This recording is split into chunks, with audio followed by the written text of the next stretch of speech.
Monsieur Roméo, vous savez, ce que vous venez de dire me fait penser à la dame Marguerite Nyakadé. Est-ce que c'était une mauvaise stratégie, le fait que elle est sortie comme ça et puis elle s'est fait arrêter de cette façon, alors qu'elle aurait pu être vraiment un atout considérable pour cette lutte. Aujourd'hui, Vous elle est savez, arrêtée, elle est en prison.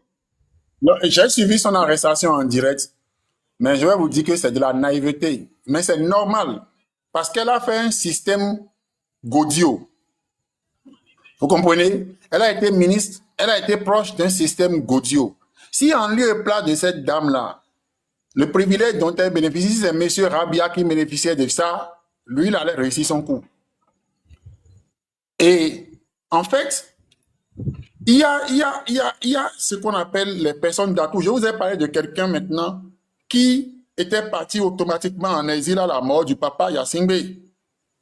Mais que de l'exil, sans faire du bruit, hein, il n'est jamais apparu dans les médias. Il circulait entre l'Élysée et là où il... Bon, j'ai fini par dire là où il était parti. Il circulait entre le Quai d'Orsay et là où il résidait. Mais on l'a imposé. Ford n'a pas le choix. Il est revenu, il est puissant. On l'a imposé. Mais il ne peut pas toucher à un seul de ses cheveux. Je sais de quoi je parle actuellement là. Parce qu'il y a des documents qu'il a juste montré un peu aux autres et il a mis le reste en sécurité. Il a des gens, quand quelque chose lui arrive, on va mettre ça public et quand on met ça public, le système est renversé. Il peut lui dire de m'envoyer ce document pour que je puisse aider les Togolais avec. Non, justement, il faut travailler à être précieux dans le maillon comme ça. Vous pouvez découvrir tous ces documents, rien n'est caché sous le soleil. Quand tu n'es pas quelqu'un d'incontournable dans un système comme ça, tu ne peux pas l'influencer. Et quand tu arrives à montrer aux autres qu'ils peuvent tenir les couilles du dictateur par là, c'est vrai que ça devient une négociation d'État à État. Tant que tu es individu, tu ne vaux rien devant les autres. Ça va leur servir, ils vont te protéger, d'accord. Mais lorsque cela est rendu public et que c'est la pudeur de cette communauté-là qui est mise dehors, eux, ils lâchent. Ils vont te lâcher. Parce que l'autre a attaqué les industries. Le Madagascar, le monsieur, ce gars-là, son nom très long là, que j'arrive pas à garder dans ma tête, il a attaqué les industries, c'est-à-dire l'intérêt de l'industrie pharmaceutique. Si on le laissait partir, le gars-là risque de créer une autre forme de choses qu'on bloque dans tous les autres pays africains. Et là, c'était là. Et les mêmes militaires qui l'applaudissaient, qui étaient à côté de lui pour dire vraiment, il a fait la promotion de la pharmacopée, malgache, tout ça là. Quand c'est arrivé là, c'est au téléphone, on les a appelés, on a désigné qui va diriger et il a pris le pouvoir. C'est le même peuple qui applaudissait, qui était dans les rues pour dire que Artemisia qu'ils ont planté dans les rues là, leur a permis de bloquer. C'est le même peuple qui l'a acheté. Les problèmes qu'ils ont cités, les problèmes étaient là. Le monde est faux, le monde est faux, le monde est faux. C'est toujours comme ça. Il faut trouver l'intérêt, il faut créer le déclic qui va mettre le problème entre ceux qui protègent le dictateur. Et quand eux, ils le lâchent, c'est eux-mêmes qui soutiennent le peuple. Mais attendez, quand les gens vont commencer par sortir et les ambassades que vous connaissez au Togo, là, libèrent leurs soldats pour dire qu'eux, ils sont au nom de l'ONU, là, ils veulent protéger les civils pour qu'on ne tire pas sur les civils. Vous pensez que c'est fini, non? C'est fini. Si eux, ils veulent de leur donner les logistiques qu'il faut pour pouvoir appuyer. S'ils font ce qu'ils ont fait à Kadhafi, là, pour clouer tous les grands engins dans les camps, pour dire que ça ne doit pas sortir, que le peuple n'a qu'à faire son travail. Mais c'est 24 heures. Donc, sachez-le. Mais lorsque ça arrive comme ça, regardez le Congo et tout ça là, lorsque ça arrive comme ça, les leaders politiques, c'est eux qui vont en concertation. Mais les leaders qui restent devant la lutte, qui frappent la poitrine comme les Guillaume Soro et tout ça là, ne vont jamais voir le pouvoir. Jamais. Jamais. Les Blé Goudé. Mais Gbagbo était devant. Gbagbo faisait des luttes, mais Gbagbo, il a goûté au pouvoir. Non, Gbagbo n'a pas pris le pouvoir par la lutte de bras de fer. Gbagbo n'a pas pris le pouvoir par la lutte du bras de fer, jamais. C'est quand lui a pris le pouvoir qu'on a tout bouleversé sur lui. Et c'est ce qui a emporté Blé Goudé jusqu'à aujourd'hui. C'est ça. Parce que Bleu Goudé est descendu dans les rues et s'est mis au même pied d'égalité que Guillaume Soro. Et le fait, malgré qu'il n'a pas pris les armes, il est allé à la haie. Et c'est comme ça. Malgré tout, il ne peut pas avoir l'appui de la communauté internationale. C'est comme ça. Et puis ce Gbagbo est rentré un peu comme quelqu'un qui a soutenu les rues. On a tout fait qu'il rentre chez lui, mais on aurait pu appuyer pour qu'il soit candidat la dernière fois, mais on n'a pas fait.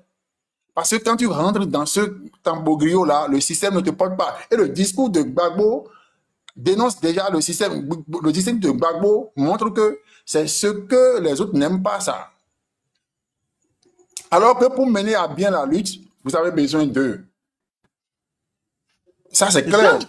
Vous n'avez pas... Parce que le dictateur togolais, il a les armes. Si vous n'avez pas le soutien de ceux-là, vous ne pouvez rien contre lui. Vous ne pouvez rien contre lui. Attendez. C'est eux qui ont envoyé l'ICO pour extraire Blaise Compaoré de la présidence, non? Pour le ramener à Abidjan. Et rien ne s'est passé. Mais c'est ça. Mais c'est comme ça. Donc, qu'on le veuille ou pas, si on veut régler le problème, puisque moi, c'est pourquoi je mets ma bouche avec insistance, c'est à cause de mes frères. Si nous sommes là maintenant sur ce panel, si quelqu'un ne dit pas je suis togolais, attendez, il y a M. Walstar qui dit, mais quand tu dis ça, les gens ne vont pas vont se démontrer. Moi, ce n'est pas vrai. Dans ça, ce que le monsieur dit, moi, je peux le faire parce que je n'ai aucune ambition d'être président. Monsieur Rabia a dit, si Monsieur Rabia n'a aucune ambition d'être président, mais il peut rester devant une lutte. Ce qu'il dit, c'est dit que ceux qui veulent vraiment faire truc là, c'est clair. Tout le monde n'a pas envie d'être président ni député. Il y a des gens qui veulent combattre pour la fin de la dictature et c'est leur rôle, c'est leur devoir. C'est ça la vérité. Oui. Ce n'est pas pour non. On ne se bat pas parce qu'on veut forcément occuper des postes politiques. C'est ça la vérité. Merci à vous, All-Star. Oui, monsieur Joël. Mais il faut ajouter que ceux qui font la lutte, qui ont des raisons de faire la lutte, il est important qu'ils se retrouvent dans le giron du pouvoir. Vous voyez, on a tout dit par rapport à la rébellion de la Côte d'Ivoire. Vous avez une fois vu M. Ouattara au front en ce moment-là, malgré tout ce que les Guillaume Soro disent? Jamais. Ah, il a pris le pouvoir, il en a fait 20 ans. Hein. Mais ça aussi, il faut dénoncer. Hein. Mais ce que je ne comprends pas chez M. Ouattara, c'est un démocrate. Je ne sais pas pourquoi il s'est retrouvé dans cette histoire de 20 ans au pouvoir. Non. Les intérêts de comment vous l'appelez, de Houphouët sont protégés. Houphouët était le donneur de biberon à la France. Et Ouattara est Houphouëtiste. On n'a pas encore trouvé un autre Houphouëtiste. Bontin. C'est les intérêts. C'est l'intérêt. C'est les intérêts. Mais regardez le vote. Attendez, monsieur Roméo. Je sais que vous maîtrisez quand même un peu la géopolitique de la sous-région. Et puis, ça me fait plaisir. Mais le président Patrice Talon, son pouvoir, il faut voir au départ tout ce que le président Patrice Talon a fait au Bénin. Mais il a été bousculé par la France, mais il n'a pas cédé. Et finalement, il est en train de réussir. Il a réussi. Au départ, même les gens se traitaient, même il faut voir les médias français, ce que les médias français disaient de Patrice Talon. Mais pourtant, le monsieur, il a tenu bon et il a réussi son mandat. Oui, est-ce que vous savez que Patrice Talon, sa candidature, qu'on le veuille ou pas, était la candidature d'un autochtone face à un Français en 2016? Bien sûr. Oui, il a gagné. Est-ce que vous savez que M. Patrice Talon n'a jamais caché que lui n'a pas la nationalité française? Il a dit. C'est un affront. Un président dans un pays francophone, un président dans une colonie de la France qui affirme qu'il n'a pas de nationalité, qui n'a pas la nationalité française, c'est l'affront le plus... Et qui ne veut même pas l'avoir. Je vous dis, c'est l'affront le plus douloureux que la France n'aime pas.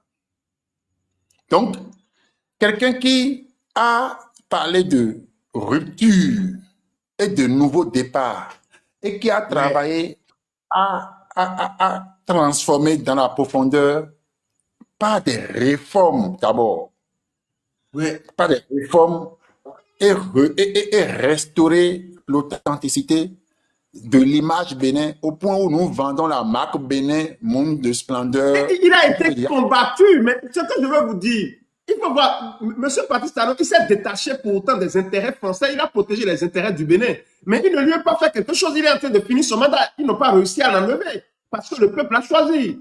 Il a été combattu, c'est vrai, mais il est toujours là. Et il finit son mandat en beauté.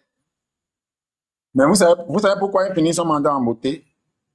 C'est parce que presque tous les autres qui sont restés au pouvoir là disent qu'ils veulent partir. Mais ils ne l'accompagnent pas de l'acte. Mais M. Patrice Talon est resté dans la posture de lui, il va partir, mais il a même fait un programme de développement sur au moins 40 ans. Vous comprenez? Il a remis le Bénin sur des rails et il a montré que ce n'est plus l'individu qui prend le pouvoir qui compte. Mais c'est un système de développement, c'est une machine qui est là. Et le mieux, c'est que si vous êtes politique, le mieux pour vous, c'est d'aller prendre connaissance de ce qui est en train d'être fait pour rentrer dans la ligne. Puisqu'on aura besoin de sang neuf, de cerveau neuf pour améliorer et continuer ce qui est entrepris.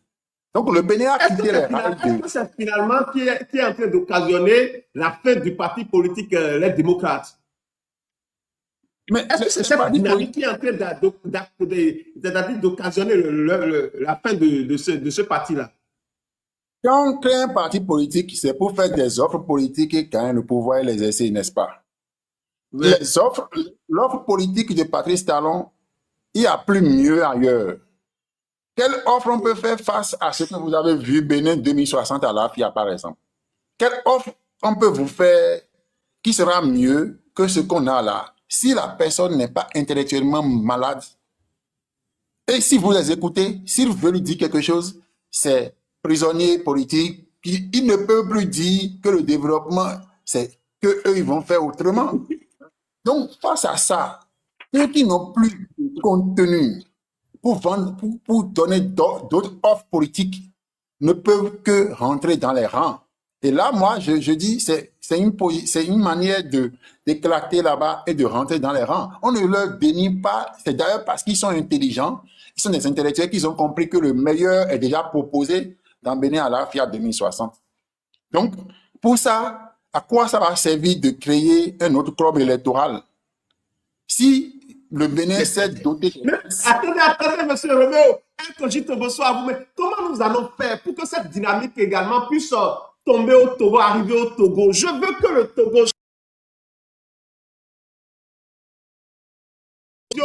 à la FIA 2060 aussi. Hein? Je vais dire quelque chose pour provoquer la colère sainte chez les Togolais. Vous savez, si le Togo ne se prend pas au sérieux, d'ici 2033, le Togo sera le banlieue à côté du Bénin. Banlieue. Si le Togo ne se prend pas au sérieux, d'ici 2033, dans 7 ans, là, le Togo sera considéré comme banlieue à côté du Bénin. Puisque nous sommes arrivés à une étape où on peut déposer les armes politiques au lendemain des élections présidentielles et travailler pendant 6 ans et reprendre les armes pour trouver quelqu'un qui offre les aptitudes meilleures pour continuer encore ce acte de développement les 7 prochaines années. Et c'est dans ça qu'on règle tout le problème qui est à la base qu'on appelle le pain et la paix. Actuellement, quand vous regardez le Togo et le pouvoir est sécurisé entre les mains d'un individu. Et tout le monde attend sa chance pour être nommé ou soit élu pour manger. Pour manger! Pour manger! Répétez, quand on dit nous insulte, répétez s'il vous plaît. Les Togolais en majorité, je suis désolé, vous êtes mes amis, je vous aime bien, nous sommes des frères. Mais les gens là, tout leur problème, c'est d'attendre. Le papa bonheur va leur donner un poste et ils vont manger. Le papa bonheur va leur donner un poste, ils vont manger. Pourquoi il faut sortir de ça? Répétez s'il vous plaît, monsieur Roméo. Je dis que le Togolais est réduit au poste que c'est la bonne volonté de M. Faure Gnassingbé qui leur permet d'avoir un poste soit de député, de ministre, de maire ou de conseiller ou de DG. Bon, d'ailleurs, les DG, ce n'est que les hauts gradés militaires qu'on nomme sous couvert. Donc, dans un système juste pour leur permettre de faire le V, comme on le dit là, d'amener la main à la bouche. Et comme ça, dans ce contexte-là, ça ne peut pas prospérer. Et s'ils ne font rien, à 2040, je leur donne encore 7 ans en plus. Ça y est, en 2040, le Togo sera banlieue du Bénin. Et ça sera banlieue à côté du Ghana aussi, qui a déjà repris, qui après avoir perdu 8 ans avec Ado, a repris les choses de bonne avec Mahama et ne va plus jamais tomber dans les mêmes travers. C'est ça ce qui se passe. Et c'est justement, en fait, dans cet élan-là que nous devons aider le Togo pour que l'Afrique donne, ne serait-ce que l'Afrique, celle que j'appelle atlantique, c'est-à-dire comme eux, ils ont l'alliance du Sahel, que nous ayons l'alliance de l'Atlantique, à savoir le Ghana, le Bénin, le Togo, le Nigeria, que nous puissions monter le modèle de développement et de paix. Wow, de stabilité politique. Il y a M. Diego qui est notre frère togolais, il veut faire tout là. M. Diego Gattuso, allez-y, nous vous écoutons. Oui, merci beaucoup, frère Roméo, à l'écouter avec passion. Bon, je suis pas fanatique quand même, mais quand même, quand quelqu'un est en train de développer, il prend son cerveau et il utilise ça de façon rationnelle. Vous ne pouvez que l'applaudir et l'écouter pour s'appliquer. Merci beaucoup pour le travail que tu es en train de faire aujourd'hui ici. Et j'aimerais appuyer ce que vous aviez dit. Vous avez le Togo est gouverné par des amis. Le népotisme. Donc, il y a des gens, à l'heure là où nous parlons, il y a des gens qui ont leur banque privée dans leur maison, quoi, dans leur ferme. Ils ont l'argent enfoui dans le sous-sol aujourd'hui. Mais avoir confiance à un gouvernement comme ça, qu'il peut développer un pays, moi, je ne peux pas me lever comme ça et croire encore à ce gouvernement-là. C'est pourquoi j'affirme et je confirme ce que vous dites, que le Togo va devenir un banlieue. Parce que le jour où il va oser seulement enfermer 2-3 personnes de son régime, c'est la chute totale, la chute libre, même avant que la population ne se lève. Donc, merci beaucoup. Continuez votre débat. Je vous suis. Nous n'allons pas permettre que le Togo soit un banlieue pour le Bénin.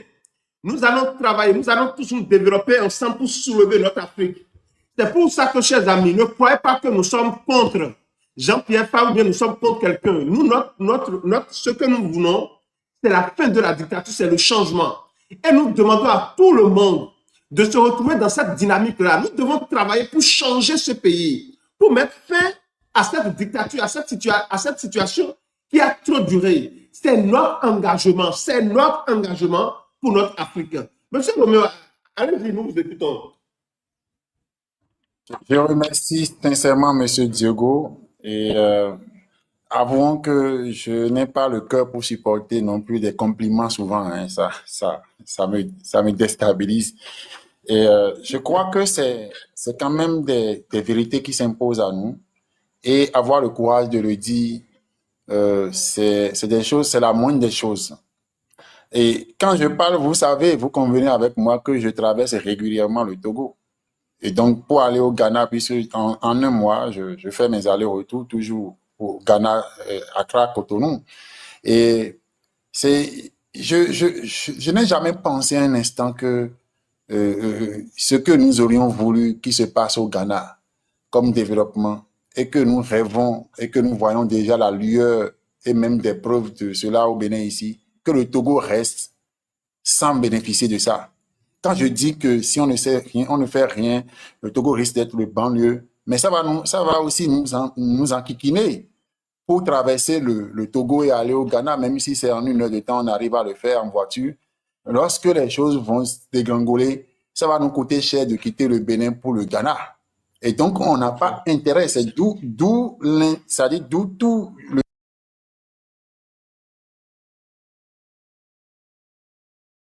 face à l'alliance des médiocres du Sahel. Si on ne le fait pas, ça va nous contaminer. Et je ne veux pas, c'est pas que je veux envoyer des pics aux amis du Sahel, mais vous savez que le développement, l'élan de développement que nous sommes en train de faire ici, c'est ça qui provoque les autres du Sahel vers ici. Et si nous faisons mal encore, la pression populaire va faire que toute l'Afrique va succomber. Et nos ports là, qui sont utilisés normalement pour des marchandises, si on ne sait pas faire, c'est devant nous ici que les bateaux, au lieu d'aller prendre par Libye, par Méditerranée, les gens vont commencer, tout le Sahel va commencer par prendre par ici parce qu'il n'y a pas d'Arabes au niveau de l'Atlantique ici pour leur faire vivre l'enfer qu'on vit dans le désert ou en Libye et ailleurs. Donc, on a intérêt à régler ici et maintenant le problème de développement au Togo. Et le problème de développement au Togo, c'est parce que les médiocres ont été promus et les cerveaux sont dispersés dans la diaspora. Et ça, c'est le problème que le Bénin a réglé en réalité.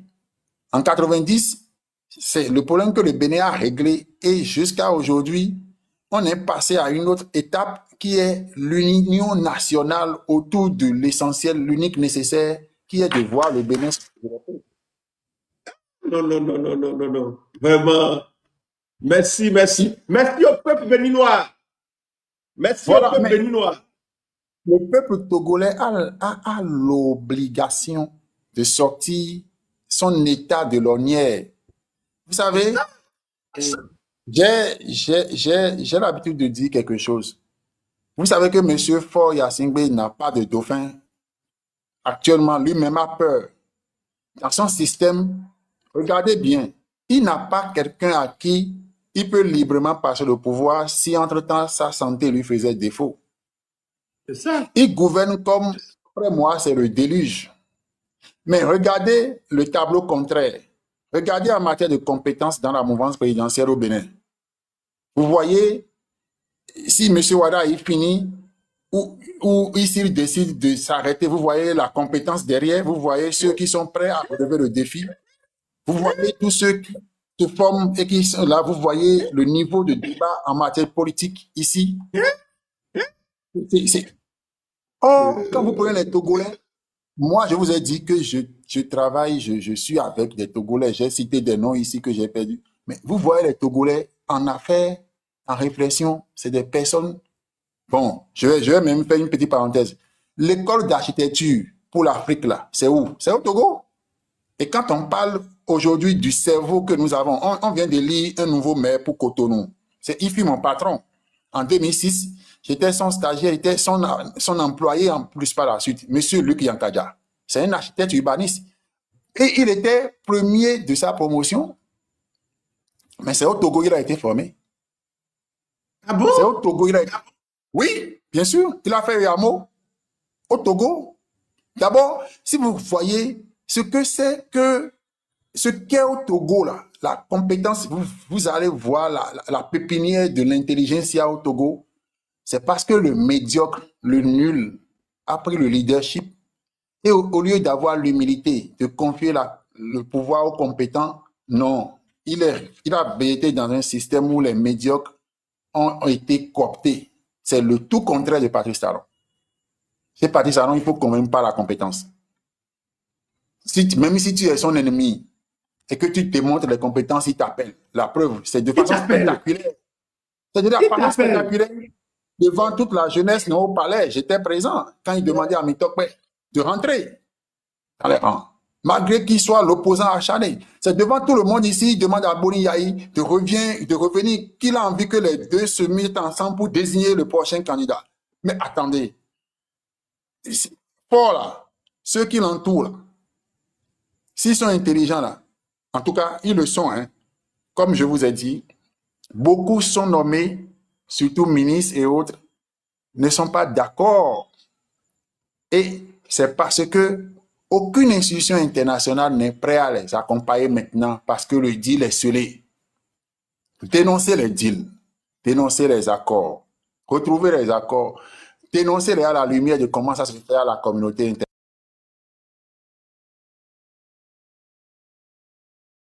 Les accords, cette durée, nous allons commencer par les dénoncer.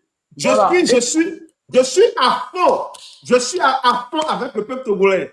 Parce que je voudrais que lorsque je quitte le Bénin, je puisse aller au Togo me reposer, aller au Ghana sans m'inquiéter. Je veux que ce pays-là se développe aussi. Madame Marguerite Niakade, il y a des gens comme elle qui veulent aussi sortir.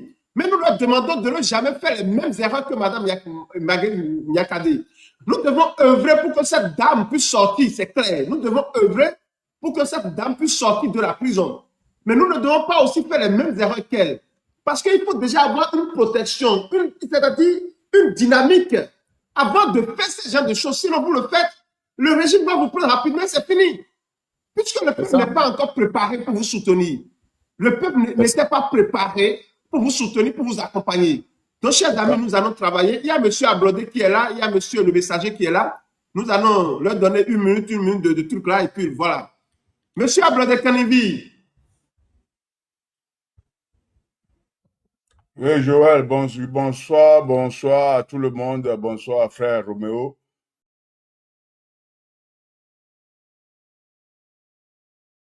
Qui sont sur le panel derrière, en bas, tout. Merci Joël encore une fois parce que tu sais, bon, on se connaît il y a longtemps, je connais ton esprit vis-à-vis devant le problème togolais. Et notre frère Gédéon qui est apparu aujourd'hui aussi, je l'ai écouté, je connais son esprit. Donc on est ensemble. Notre frère Habia qui était passé, je le connais il y a longtemps dans cette lutte, mais je ne le connais pas. Je l'ai une fois vu à Hambourg, quand il était venu une fois ici en Allemagne. Mais c'est un brave et je suis un peu déçu qu'il ait descendu avant que j'ai pris la parole. Mais c'est pas grave. Mais je veux vous dire que je vous aime parce que je vois un esprit libérateur en vous. Et c'est pourquoi nous sommes de même père, de même mère spirituelle. Donc, on est ensemble, le combat togolais ne sera jamais lâché. Et on va faire tout. On est là et on combat. Et le Dieu de nos ancêtres est au contrôle. Nous sommes là et je ne vais pas assez parler et puis je dis courage et puis ça va aller. Et je suis d'accord avec vous, Joël et Roméo. Je suis Roméo, ton visage même, c'est un combattant déjà. Un combattant farouche. Je te dis. Voilà. C'est là, il faut que, quand je parle, il faut que moi-même je me présente. Tu vois, non? Il faut que tu vois aussi que bon, c'est un sorcier qui reconnaît un sorcier. Voilà. Donc, non, on n'a pas peur pour le combat là. Ces gens sont des villageois, ce sont des pauvres malheureux que Dieu, moi, maman, appelle Eyadema Wamenofosika. Ça veut dire le pauvre malheureux qui a trouvé du trésor. Donc, ça veut dire que ma maman connaît très bien Eyadema avant qu'il ne soit président. Donc, moi, ce que j'ai écouté de ma maman, le combat là, je vais mourir dans ce combat, mais avec intelligence. Merci beaucoup. Merci beaucoup à vous, monsieur Ablodé Kanivi. Merci beaucoup. Respect. Merci beaucoup à vous. Le messager. Oui, monsieur Joël, l'infatigable. Celui-là vraiment à qui on a confiance aujourd'hui, qui est vraiment concentré pour notre pays, tandis que les Togolais, il y a une partie des Togolais qui s'en foutent, qui s'en foutent pas mal que le pays va mal. Ils s'en foutent, même si ça peut rester comme ça jusqu'à l'éternité, ce n'est pas leur problème. Mais Dieu merci qu'on a eu un confrère, un combattant déterminé, jour et nuit, qui fait les lives bien concentrés pour notre pays. Vraiment, que Dieu vous protège là où vous êtes, que vraiment Dieu vous assiste et que Dieu fasse que la victoire là soit devant nous et que tu rentres au Togo, on te soulève haut et fort pour présenter à tout le peuple togolais que cet homme vraiment contribuer pour la libération de notre pays. Bien avant de continuer, Joël, j'aimerais vraiment attirer ton attention. Moi, d'habitude, souvent, je demande de monter.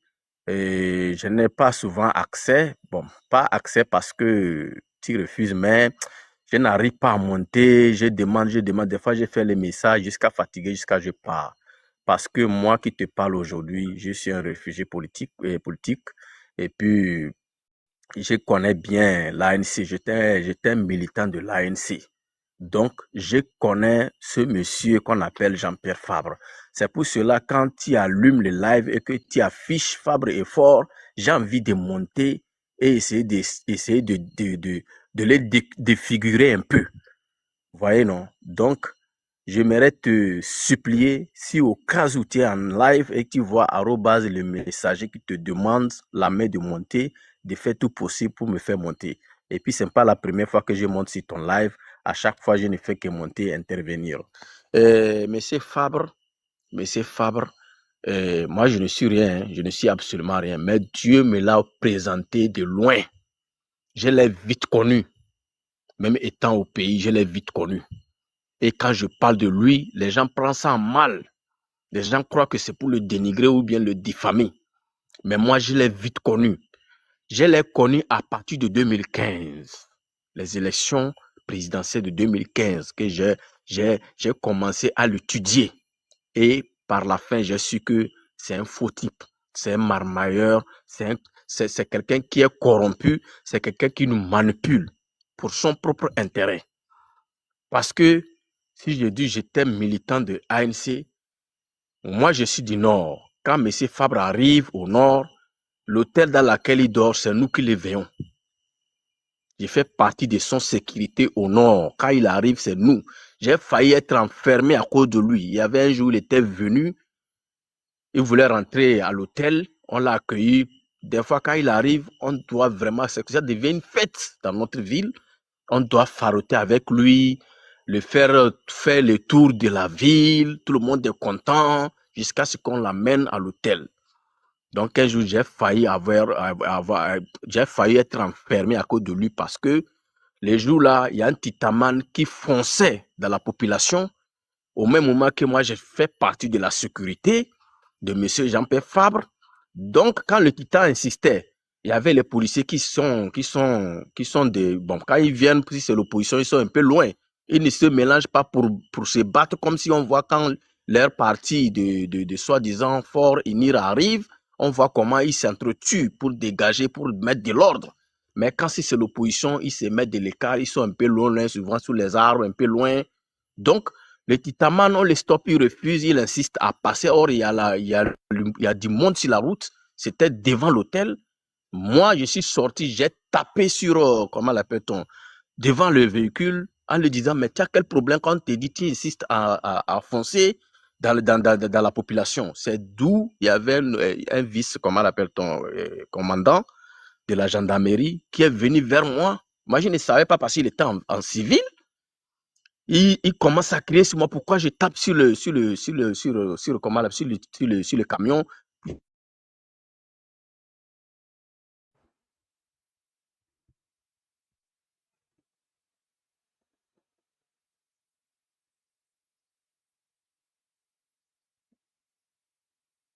Ah, ça a coupé, hein? Est-ce que vous l'entendez encore?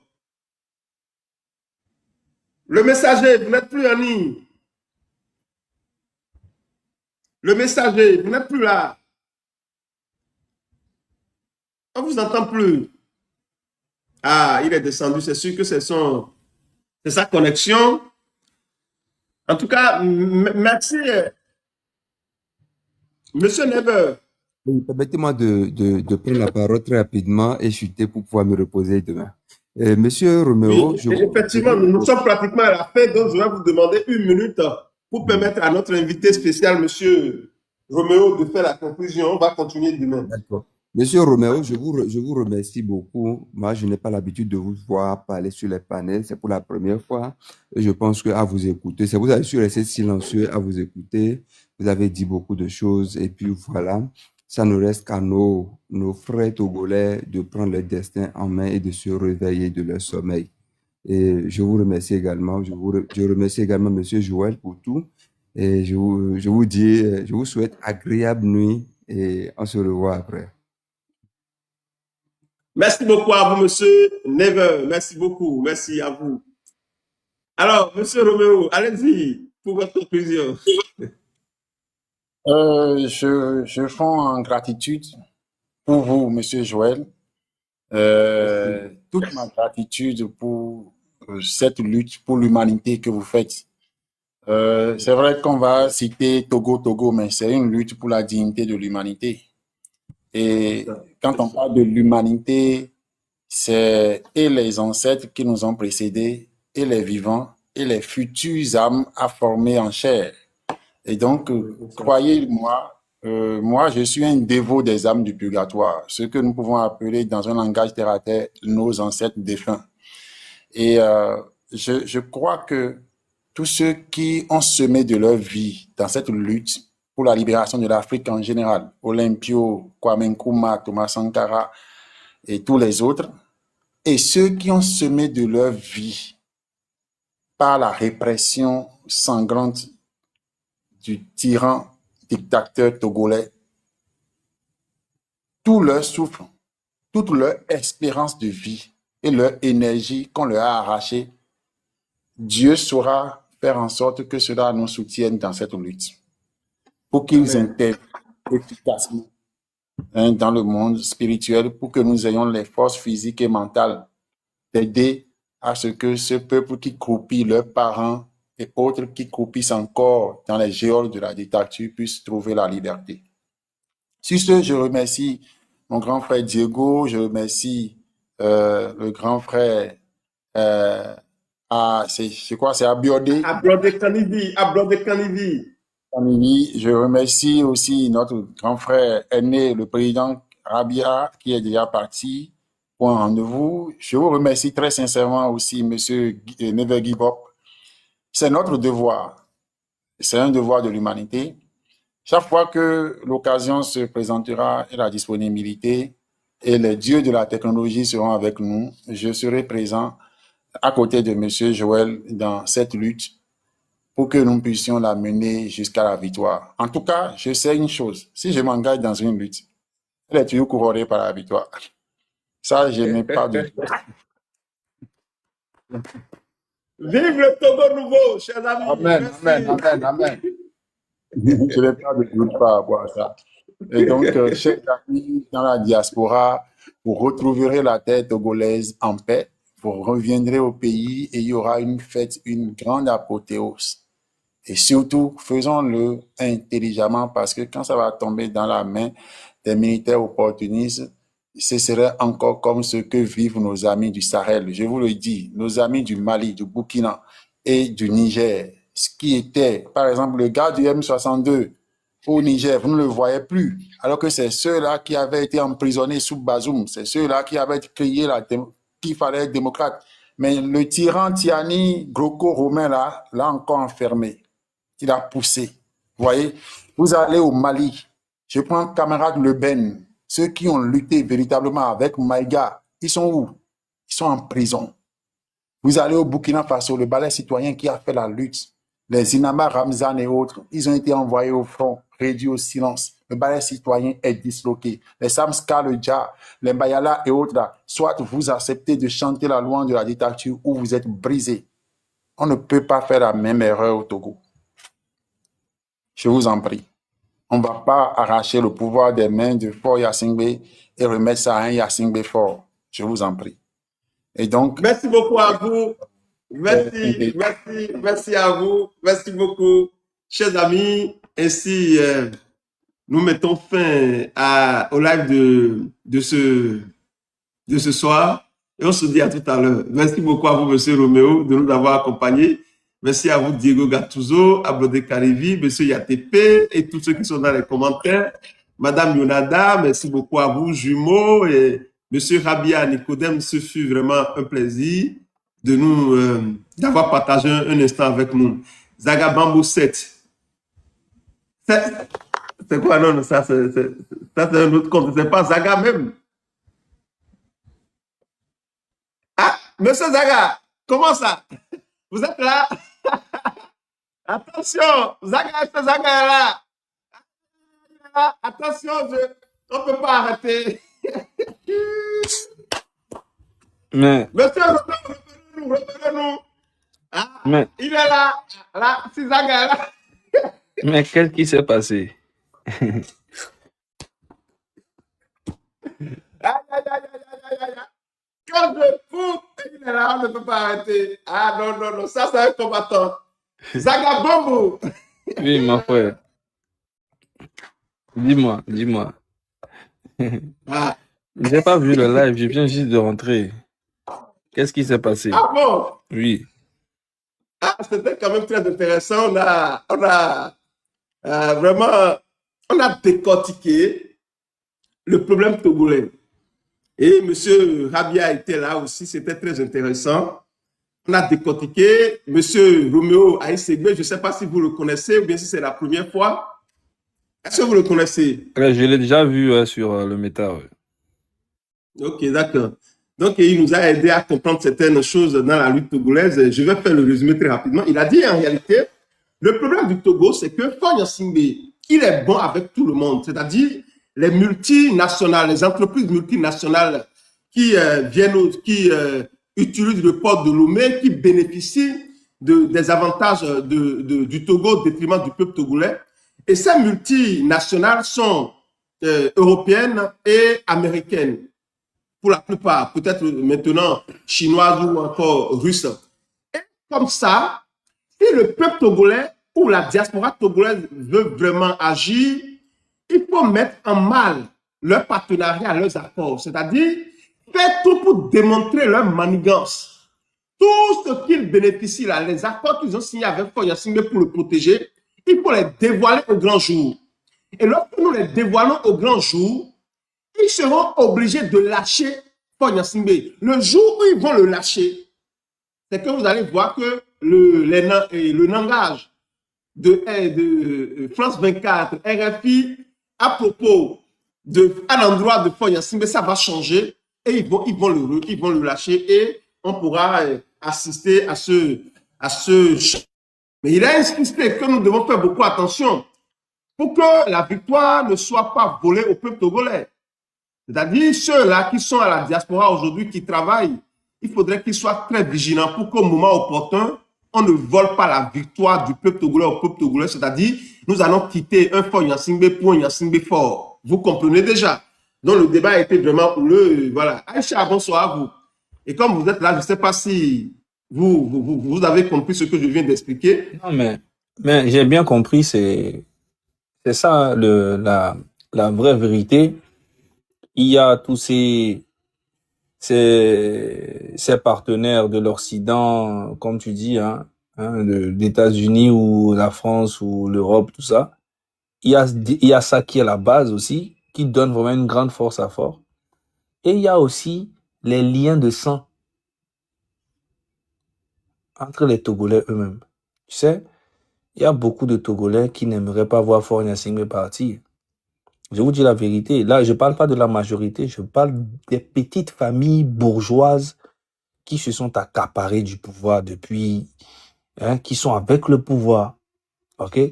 Qui sont avec le pouvoir parce que si Faure Gnassingbé bouge, et ils auront beaucoup de problèmes. Et même aujourd'hui, Faure Gnassingbé lui-même se rend compte qu'en fait, il y a beaucoup de personnes qui ont bouffé beaucoup d'argent, qui ont détruit le pays, que lui-même ne peut rien, il ne peut même pas les arrêter parce que ces gens ont pris tout le temps de s'enraciner.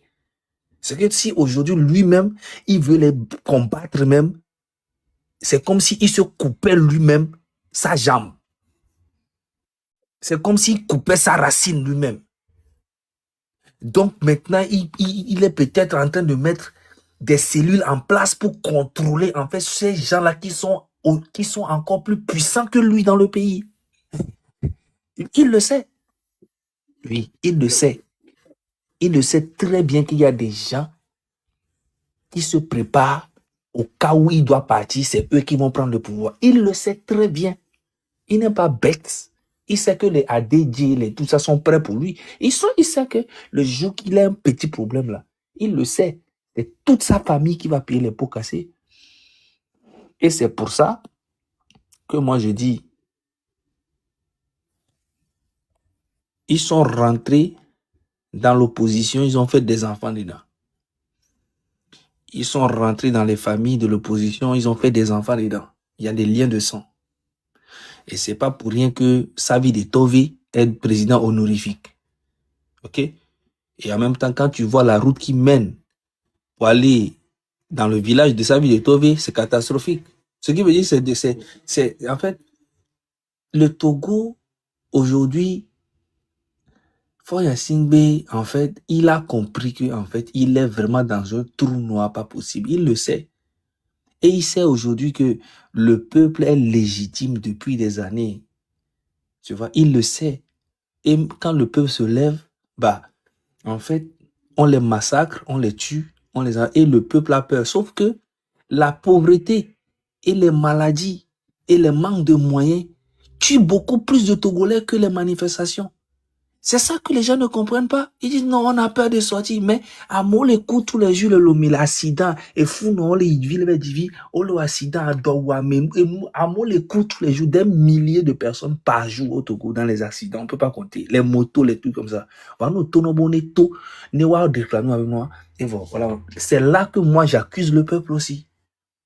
Tu vois? Parce que ça, là, c'est un petit boulot d'une journée. D'une journée, c'est fini. Il n'y a même pas besoin de parler beaucoup.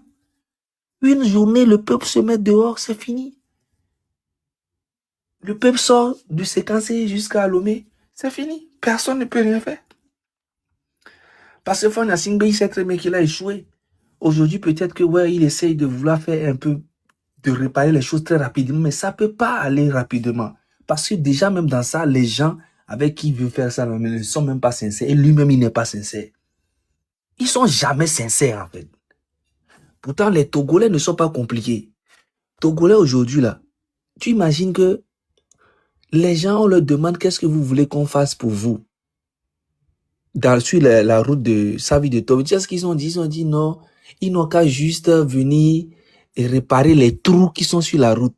Les Togolais ne demandent même pas ce qu'on lui fasse une vraie route, un goudronné bien. On ne pas tout moi, on est tout dos que le mois dit, mais il est découcoué, quoi. Tu vois, ça veut dire que les Togolais ne sont même pas révoltants, ils sont pas compliqués, mais malgré ça, Faure Gnassingbé n'arrive pas à les contrôler. Malgré ça, ils n'arrivent même pas à les satisfaire. Et c'est déplorable. Le peuple le plus gentil et qui est espéré, qui donne espoir, qui n'y pas Togo top. Peut-être qu'il y a combien de mélanger, peut-être qu'il y a nous comme mais Tchale, n'y pas Polo. Togolais, les gentils d'oro. Pagaille yoro. Je vous jure, hein. Togolais gentil, hein. Ce que Faure Gnassingbé est en train de faire au Togolais, là, il ne peut pas faire ça au Bénin, il ne peut pas faire ça au Ghanéen, il ne peut pas faire ça au Burkina. Hein. Le peuple togolais est spécial, je ne sais pas. Mais, Tchale, c'est grave. C'est grave. Donc, j'espère que les choses vont changer et que, tu sais, moi, ce n'est pas une fierté pour moi de me lever tous les jours et insulter ou bien dénoncer Faure Gnassingbé, parler de... Non, c'est pas ça. Au moins, s'il faisait quelque chose, moi-même, j'allais venir dire que, on parle, mais le gars, quand même, il travaille, hein, il a travaillé, hein, il continue de travailler, il essaye de changer. Moi-même, j'allais venir le dire. Je ne suis pas bête. Mais il ne fait rien, il n'y a rien qui change. C'est ça. Ça, c'est pas une fierté pour moi de me lever tous les jours et dire que Faure Gnassingbé, non, c'est parce que ça ne va pas. Et s'il fait quelque chose, que les choses changent, mais je viendrai aussi dire, je suis pas bête, je suis pas con. Je viendrai dire que, Joël, on a tapé sur le gars là, mais voilà, ça, il a fait ça, il a fait ci, il a fait ça, il a fait ci. Mais il ne fait rien. Il n'y a rien qui change. C'est de pire en pire, Joël. Ouais, ouais. Tant il faut laisser, c'est ça le monsieur a dit. Moi, j'ai rajouté aussi les liens familiaux. Voilà. qui existent aussi, les liens de sang qui existent entre le gouvernement et l'opposition et quelques membres quelques personnes du sud et quelques personnes du nord les gens sont fatigués du nord jusqu'au sud. Il n'y a rien qui change. Donc, ils peuvent venir dire que, ouais, nanani, nanana, M66, mandat d'arrêt, on va les extrader. Ça ne va rien changer dans le pays. Nous sommes là. Et nous serons dans le cul de ce gouvernement pour le peuple. Et le peuple aussi, je vais les taper aussi dessus quand il faut, parce qu'il faut qu'il se réveille aussi, ce peuple-là. Voilà. Ouais. Merci beaucoup à vous, M. Zagabambo. Merci beaucoup d'avoir partagé cet instant avec nous. Nous sommes à la fin de ce live. C'est 5 commentaires. Lorsque Zaga parle, plus personne ne parle. Lorsque Zaga parle... Pardon. Zaga... Non. Tu veux qu'on me prenne pour un dictateur, c'est ça? Ok, il n'y a pas de drame. 5 commentaires. Madame Aïcha Abdoulaye, merci beaucoup à vous, Yonada. Merci beaucoup. La victoire est proche. La victoire est proche. Nous allons faire ce qu'il faut. Merci beaucoup à vous, chers amis. Merci à vous, monsieur Roméo. Merci à vous, chers Amazones de la vérité. Merci beaucoup. Merci, on est ensemble.